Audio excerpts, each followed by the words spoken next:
Oktubre 22, 2023. Pagbasa gikan sa Santos nga Ebanghelyo sumala ni Mateo.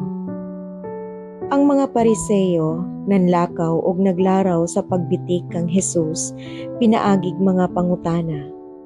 Unya gipadala nila ngadto kang Hesus ang pipila sa ilang mga tinun-an ug pipila ka mga sakop sa pundok ni Herodes. Magtutudlo, miingon sila. Nasayod kami nga dili ka mamakak. Nagtudlo ka sa matuod bahin sa pagbuot sa Dios alang sa tao. So walay pagpanumbaling sa gihunahuna sa mga tao. Kay wala ka man magtagad sa ilang panagway. Busa sultihi kami kung unsa ang imong hunahuna. Supak ba sa atong balaod ang pagbayad og buhis ngadto sa emperador sa Roma o dili?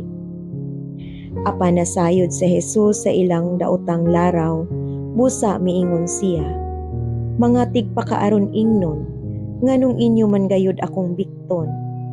Pakita ako ninyo sa kwarta nga ibayad sa buhis. Ug ipakita nila ang kwarta ug nangutana siya kanila. Kinsa mang naong angalan kining makulit dinhi? Sa emperador, mitubag sila.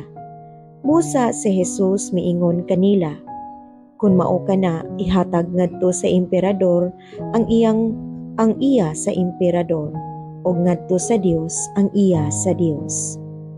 Ang Ebanghelyo sa Ginoo. Daygon ko ikaw o Kristo.